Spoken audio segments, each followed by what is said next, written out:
Oi, gente, bom dia, boa tarde, boa noite. Eu sou a Clarice e eu tô aqui para falar um pouquinho com vocês sobre a tabela periódica. Eu vou tentar ser o mais breve possível porque a gente tem muita coisa para falar, tá bom? Então, vamos começar. Começando com um pouquinho da história da tabela e como ela evoluiu, em 1829 a gente teve as tríades de Dobereiner, em que o cálcio, o estrôncio e o bário, por exemplo, eles tinham uma relação. Qual que era essa relação? A massa atômica do estrôncio, ele tinha um valor aproximado da média dos outros dois elementos. E aí, além desses três, o Dobereiner achou a mesma relação com o cloro, o bromo e o iodo, e também com o enxofre, o selênio e o telúrio. Ou seja, essa relação dizia que a cada trio, o elemento central tinha uma massa atômica aproximada da média aritmética dos outros dois elementos. Em 1863, teve o parafuso telúrico de Champ-Courtois. Os elementos nessa relação eles eram organizados em ordem crescente de massa atômica por uma linha espiral em volta de um cilindro. Por isso, o nome parafuso. Em 1864, teve a Lei das Oitavas de Newlands, que o Newlands ele ordenou os elementos com propriedades parecidas em 11 grupos, e esses grupos eles possuíam as massas múltiplas de 8, por isso o nome Lei das Oitavas. Em 1869, teve a Lei Periódica de Mendeleev e Maia. Aqui eles descobriram uma periodicidade nas propriedades dos elementos, quando eles eram agrupados em ordem crescente de massa atômica, né? E também descobriram alguns outros elementos novos. E por fim, em 1913, teve a Lei Periódica de Moseley, que é a nossa atual tabela periódica. O Moseley ele estabeleceu o número atômico como uma grandeza para o número de prótons, e aí ele também conseguiu introduzir uma correlação com as estruturas eletrônicas. Passando aqui para a nossa tabela periódica atual, a gente tem que ela possui 7 colunas horizontais, ou seja, ela tem 7 períodos que indicam a quantidade de níveis que um átomo de um elemento apresenta. Ou seja, isso significa que quanto maior o número do período, maior a quantidade de níveis que cada um dos átomos do elemento vai ter. E sobre as famílias ou grupos, né? Eles são todas as colunas verticais. Elas são organizadas a partir dos seus números atômicos. Tem propriedades físicas e químicas dos elementos. Sobre os elementos representativos, a gente tem que eles são aqueles que pertencem à família 1 e 2 e da 13 até a 18. E eles têm uma configuração eletrônica que termina nos subníveis S ou P. E sobre os elementos de transição, eles são localizados aqui no centro da tabela, ó, toda torta minha linha, mas dá pra ver, né, que é do grupo 3 até o 12, no centro da tabela. E aí, os de transição externa, eles terminam no subnível D, e os de transição interna terminam no subnível F. Aqui, ó, subnível D, subnível F. Sobre as classes de elementos da tabela periódica, a gente tem que os metais, eles têm elevados pontos de fusão e de ebulição, excetuando o mercúrio. Eles são dúcteis porque eles podem ser transformados em fios, e eles são maleáveis porque eles podem ser transformados em lâminas. E eles têm uma baixa elasticidade, e com isso, consequentemente, né, eles vão ser resistentes à tração, ou seja, ao ato de puxar, de tracionar realmente, né. E sobre os ametais, eles têm uma tendência de ganhar elétrons e formar ânions, que são carregados negativamente, ou seja, eles possuem uma alta eletronegatividade. Mas na frente a gente vai falar o que é isso. E aí, quanto mais eletronegativo, mais reativo vai ser. Eles não são bons condutores de calor e eletricidade, e eles podem ser encontrados nos 3 estados de agregação: sólido, líquido e gasoso, à temperatura ambiente. E eles não são dúcteis e nem maleáveis. Sobre os gases nobres, a gente tem que eles possuem a reatividade nula. eles são bastante estáveis e por isso eles não precisam se ligar a outros elementos, já que eles possuem uma configuração S2P6 na camada de valência, que é o último nível eletrônico. Ou seja, eles possuem elétrons, 8 elétrons na última camada. Então, eles alcançam a estabilidade naturalmente. Eles são substâncias gasosas em temperatura ambiente e inertes, pois não precisam se ligar a nenhum outro elemento para ficar estável.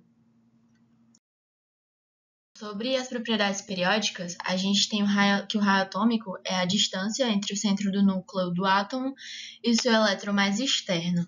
Deve-se levar em consideração o número de camadas e a carga nuclear. A sua propriedade é que ele cresce da direita para a esquerda e de cima para baixo, ou seja, o raio atômico ele vai ser a distância do núcleo atômico até a eletrosfera na camada mais externa. E aí ele vai crescer de cima para baixo e da direita para a esquerda. Então, quanto maior o número atômico, menor vai ser o raio. E aí uma curiosidade é que o elemento de maior raio é o césio.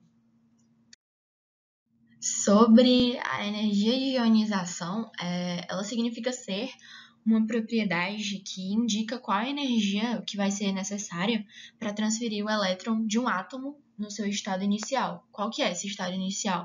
É quando o número de prótons é igual ao de elétrons, e aí essa transferência vai se chamar ionização.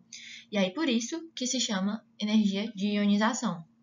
O primeiro elétron que vai sair é aquele que está mais longe do núcleo atômico, porque quanto mais distante do núcleo que é positivo, menos energia vai ser necessária, vai ser precisa, e isso vai significar que a energia necessária vai crescendo.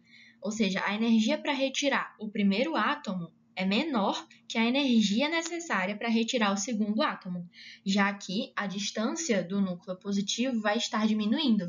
Como eu falei, quanto maior a distância do núcleo positivo, menor vai ser a energia de ionização, e vice-versa. Quanto maior a energia de ionização, menor a distância do núcleo positivo. E aí, outro ponto é que o raio atômico ele vai aumentar na medida da retirada do elétron. Então, cada vez mais os elétrons eles vão ficar próximos ao núcleo. E aí, quando um átomo ele passa a ter mais prótons que elétrons, ele vira um cátion. E essa propriedade ela cresce da esquerda para a direita e de baixo para cima. Sobre a afinidade eletrônica, a gente tem que ela está relacionada com a quantidade de energia liberada por um átomo ao receber um elétron. Ela vai aumentar, né? A propriedade vai aumentar da esquerda para a direita e de baixo para cima. Então, eu queria relacionar tudo aqui que eu falei até agora, que fica assim, ó. Quanto menor o raio atômico, maior vai ser a afinidade eletrônica. E quanto maior a energia de ionização, maior vai ser a afinidade eletrônica.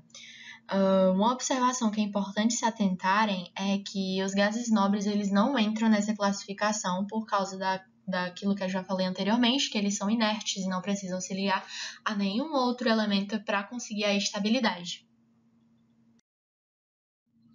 A densidade ela é a relação entre a massa de uma substância e o volume ocupado por essa massa. Esses valores de densidade eles vão vão variar de cima para baixo e das pontas das extremidades para o centro. Então, os elementos mais densos eles ficam no centro e na parte de baixo da tabela. E uma observação é que o elemento mais denso é o ósmio, representado na tabela pela sigla OS. O ponto de fusão é a temperatura em que a matéria ela passa do sólido para o líquido. E o ponto de ebulição é a temperatura em que a matéria passa do líquido para o gasoso. E na tabela, esses valores eles variam. Na parte esquerda, que é essas duas setinhas aqui, eles crescem de baixo para cima. E no restante, essa propriedade vai crescer de cima para baixo. E nos períodos, né, que são as colunas horizontais, ela vai aumentar das extremidades, né, das pontas até o centro. E aí, uma curiosidade que eu queria falar para vocês é que o tungstênio, que ele é representado pela letra W na tabela periódica, ele vai ser um metal com maior ponto de fusão, que vai ser de 3.422 graus Celsius. E a gente pode encontrar ele nos filamentos de lâmpadas incandescentes. Tá aqui, eu disse que eu ia falar sobre ela, então vamos falar sobre ela. A eletronegatividade, ela é a tendência atômica de atrair elétrons. Ela vai ser uma propriedade muito característica dos ametais, que foi o que eu falei anteriormente. Teve um cara, o Linus Pauling, famoso, que tentou quantificar essa tendência por meio de experimentos e criou uma escala de eletronegatividade. Mas, continuando, ela aumenta à medida em que o raio atômico diminui, ou seja, quanto maior o raio atômico, menor vai ser a atração do núcleo positivo pelos elétrons mais afastados. Isso implica que menor vai ser a eletronegatividade. Uma observação é que os gases nobres, eles não são classificados, já que, como eu disse, eles não têm essa tendência de ganhar ou perder elétrons, eles já estão estabilizados. Outra coisa é que a eletronegatividade, ela aumenta de baixo para cima e da esquerda para a direita. Outra curiosidade aqui, né, é que o elemento mais eletronegativo vai ser o flúor. Por último, mas não menos importante, a gente tem o caráter metálico, que também é conhecido como eletropositividade. Ele vai relacionar a tendência atômica de perder elétrons. Exatamente, é o contrário da eletronegatividade. E aí aqui, os valores da eletropositividade, eles vão ser determinados quando os átomos estiverem combinados, porque um precisa atrair para o outro perder. Por isso, os gases nobres, de novo, eles não apresentam esse valor, já que em condições normais, eles são inertes, eles são estáveis. A eletropositividade também está relacionada com o raio atômico, de forma que, quanto menor o raio atômico, maior a atração entre o núcleo positivo e os elétrons da última camada. E aí ela cresce da direita para a esquerda e de cima para baixo. E é isso, gente. Muito obrigada pela atenção e pela paciência. Desejo a todos ótimos estudos. Espero que a aula tenha sido muito proveitosa. E é isso. Beijinhos, tchau, até a próxima.